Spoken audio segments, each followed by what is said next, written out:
ஜனவரி 25 ஒரு சாதாரண நாள் இல்லை. தமிழ்நாட்டில் இந்தி திணிப்புக்கு எதிராக போராடி தமிழ் மொழி காக்க தன்னுயிர் ஈந்த மா வீரர்களை நினைவு கூறும் உன்னத நாள். சுதந்திரத்திற்கு முன்பிருந்தே இந்தி திணிப்பின் வரலாறு தொடங்குகிறது. 1938 முதல் 1965 வரை இந்தியே ஆட்சி மொழி என மாநில மொழிகளை ஒடுக்க தொடர்ச்சியான முயற்சிகள் மேற்கொள்ளப்பட்டன.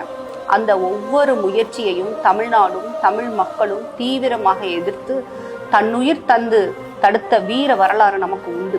அந்த வரலாற்றின் உச்சமாக 1965 இந்தி எதிர்ப்பு போரின் களப்பலியாக கீழப்பழுவூர் சின்னசாமி தீக்குளித்து உயிர் நீத்த ஜனவரி 25 மொழிப்போர் தியாகிகள் தினமாக நாம் அனுசரிக்கிறோம்.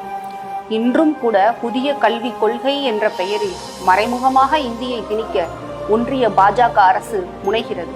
அதை ஏற்க மறுக்கும் தமிழ்நாட்டின் கல்வி நிதியை வழங்காமல் வஞ்சிக்கிறது. எங்கள் பாவேந்தர் பாரதிதாசன் வரிகளின்படி எங்கள் தாய்மொழியாம் செந்தமிழை காக்க இன்றும் பெருஞ்சேனை ஒன்று உண்டு என்பதை உறக்க சொல்லி மொழிப்போர் தியாகிகளை நினைவு கூறுவோம். வாழ்க தமிழ்மொழி.